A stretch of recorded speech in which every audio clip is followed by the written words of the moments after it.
چوری کے متعلق بتائیں. اور پھر ہمارے دیہاتوں میں لوگوں کے کھیتوں سے ساگ وغیرہ کاٹا جاتا ہے. جب گھر والوں کو سمجھایا جاتا تو کہتے ہیں نسلوں سے ہم یہی کر رہے ہیں. تو اس میں آپ یہ کریں گھر والوں سے, یہ جب وہ آپ کو کہہ رہے ہیں نسلوں سے یہ آپ کر رہے ہیں, ان کو کہ نسلوں سے تو یار آپ نے اس سے بڑی چیز کی ہے کہ ہمیں شرک سکھایا ہے. آپ کے آباء و اجداد تو اتنے گمراہ تھے, انہوں نے تو ہمیں اللہ کا تعارف صحیح نہیں کروایا, تو یہ ساگ کا انہوں نے آپ کو کہاں سے بتانا تھا؟ جو اللہ کو نہ پہچان سکے انہوں نے اللہ کی شریعت کو کہاں سے پہچاننا تھا؟ اگر تو جن لوگوں کا کاٹ رہے ہیں ان کو کوئی ریزرویشن نہیں ہے, وہ کہتے ہیں ٹھیک ہے کبھی کبھار کاٹ کے لے جائیں, جس طرح ہوتا ہے انہوں نے پبلک ویلفیئر کے لیے کچھ درخت ہوتے ہیں, لوگ اس کو جامن وغیرہ اتار لیتے ہیں, نیمبو کاٹ لیتے ہیں, ساگ پودینہ. میں نے بھی اسلام آباد جتنا عرصہ وہاں تھا تو گھر کے باہر تھوڑا سا پودینہ لگایا ہوا تھا, دھنیا لگایا ہوا تھا, تو وہ پورے محلے والے کاٹ کے لے کے جاتے تھے. ہماری کوئی ریزرویشن نہیں تھی, الٹا ہم خوش ہوتے تھے, ہمارے لیے ثواب کا معاملہ ہے. اگر اس طرح کا معاملہ پھر تو ٹھیک ہے, لیکن اگر وہ منع کرتے ہیں تو یہ تو حرام ہے میرے بھائی, یہ انہیں بتائیں. میں نے آج تک زیادہ تر نمازیں دل ہی میں پڑھی ہیں, اس طرح قرآن کی تلاوت بھی دل سے مراد اگر آپ کہہ رہے ہیں نا بغیر زبان ہلائے کیا ہے, پھر تو نماز نہیں ہوئی, اس میں معافی مانگ لیں, دوبارہ سے پڑھنے کی ضرورت نہیں ہے. لیکن اگر دل سے مراد آپ یہ کہہ رہے ہیں کہ زبان سے پڑھی ہے, اونچی آواز میں نہیں پڑھی, تو وہ دل میں نہیں ہے, وہ زبان سے پڑھا نہیں ہے.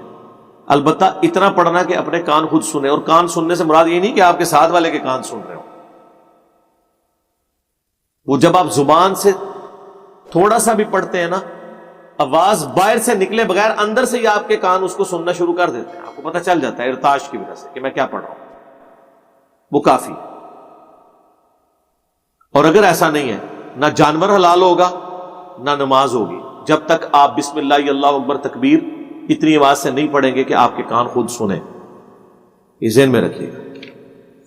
شریعت میں جہاں کہیں بولنا یا پڑھنا مراد لیا گیا تو وہ زبان سے, دل میں نہیں. تو قضا کی کوئی ضرورت نہیں, توبہ کافی ہے. حاتم طائی کون تھے, ان کے متعلق ایک فلم بھی بنائی گئی. حاتم طائی جو ہے وہ عدی ابن حاتم کے والد تھے, ایک عرب کے سخی تھے مشہور. عدی ابن حاتم کی حدیثیں بخاری میں موجود ہیں. ایک صحابی تھے, ان کے باپ کافی زیادہ فیاض شخص تھے اور غریبوں پہ خرچ کیا کرتے تھے اور اہل فطرت میں سے تھے. ظاہر ہے کہ نبی الاسلام کی بعثت سے پہلے وہ دنیا سے چلے گئے, انہی کی وجہ سے نبی الاسلام ان کے بیٹے کی بھی عزت کرتے تھے, اکرام کرتے تھے, اور وہ صحابی بھی ہیں. ایک عورت کا واقعہ بیان کیا جاتا ہے کہ وہ حاتم طائی کی بیٹی تھی, ہوگا کوئی واقعہ, بہرحال میں نے آپ کو بتا دیا ایک ریسپیکٹیبل پرسنالٹی تھے اور نبی الاسلام ان کی عزت کرتے تھے. ان کا بیٹا تو ویسے ہی صحابی تھا. شیعہ عالم کے بقول حضرت علی کی تلوار ذوالفقار جنت سے نازل ہوئی تھی. کہانی ہے, جنت سے کہاں سے آئی ہے میرے بھائی, جنت کی چیز نہیں ہے, دنیا کی بنی ہوئی تھی.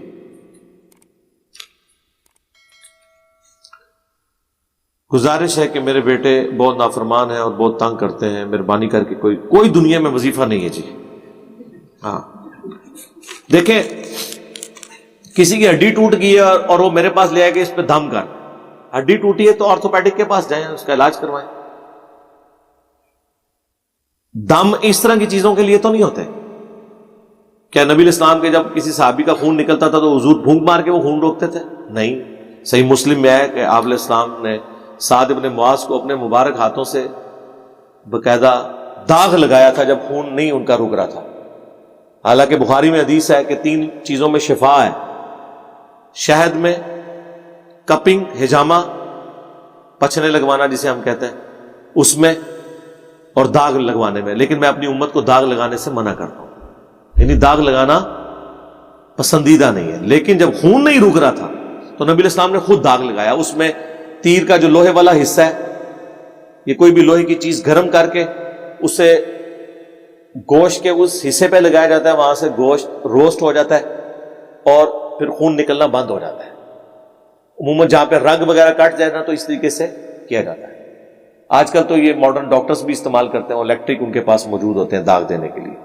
تو نبی الاسلام نے داغ لگا کے خون روکا. تو میں آپ کو اب کون سا ایسا وظیفہ بتا دوں, اس کا تعلق تو تربیت کے ساتھ ہے. اور اس کے بعد دعا کریں. دعا اللہم ربنا آتنا فی الدنیا حسنہ وفی الآخرۃ حسنۃ وقنا عذاب النار. بخاری مسلم میں یہ دعا آئی ہے، سورۃ البقرہ میں 201 نمبر آیت کے اندر آئی ہے. تمام کاموں کے لیے یہ دعا ہے. اسپیسیفکلی بیوی بچوں کے لیے سورۃ الفرقان میں آئی ہے، ربنا ھب لنا من ازواجنا وذریاتنا قرۃ اعین وجعلنا للمتقین اماما. اے اللہ ہماری بیویوں اور ہماری اولاد میں ہماری آنکھوں کی ٹھنڈک بنا دے اور ہمیں پرہیزگار لوگوں کا امام بنا. یعنی ہماری اولاد میں نیک لوگ پیدا ہوں اور ہم ان کے امام ہوں. یہ امام سے مراد امام مسجد نہیں ہے، فور فادرز. تو یہ دعا ہے جی سورۃ الفرقان میں آئی ہے. بالکل سورۃ الفرقان کے اینڈ پہ وہ آپ پڑھیں، یہی وظیفہ ہے. باقی تربیت سے جو معاملات ہوں گے، آپ خود نماز نہ پڑھیں، خود آپ سگریٹ پیئیں اور بچہ آپ کا نشہ کر رہے ہیں اور آپ کہہ رہے ہیں جی کوئی وظیفہ بتا دیں کہ بچہ نماز شروع کر دے یا یہ سگریٹ چھوڑ دے. کوئی ایسا وظیفہ نہیں. اور اگر آپ خود دیکھیں تو 90% یہ چانس ہے کہ بغیر تبلیغ کے بھی بچے اس راستے پہ چل پڑتے ہیں. البتہ ایکسیپشنز آر آلویز دیئر. حضرت نوح کا بیٹا بھی کافر نکلا ہے، وہ ہو سکتا ہے، لیکن عموماً ایسا نہیں ہوتا. عموماً یہی ہے کہ جس ڈگر پہ آپ چل رہے ہیں نا، آپ جو کچھ اپنے بچوں کو دیکھنا چاہتے ہیں وہ خود بنے، لیکن آپ کہتے ہیں میں وہ خود نہیں بن سکتا، ان کو میں بناؤں گا. تو سر پھر ٹائم قیامت تک لگے رہو. اور ایسا بھی ہو جاتا ہے بعض اوقات کتنے بدماش قسم کے لوگ ہیں ان کے بچے اتنے شریف ہوتے ہیں. لیکن یہ رول نہیں ہے. رول یہی ہے کہ 90% بچے چار ہاتھ پہ ہو تو بھی اگے ہوتے ہیں. تو ایکسیپشن سے آپ یہ ڈیڈکٹ نہیں کر سکتے کہ چونکہ اس طرح کی ایکسیپشنز موجود ہیں لہذا یہ ایسے ایسے ہو جاتا ہے. ایسے نہیں ہوتا، ایسے تو نہیں ہوتا. ہاں وہ چھوٹے میم میں وہ بچہ ڈالا ہے نا وہ پٹھانوں کا گگلو سا، پیچھے دیکھو وہ والا.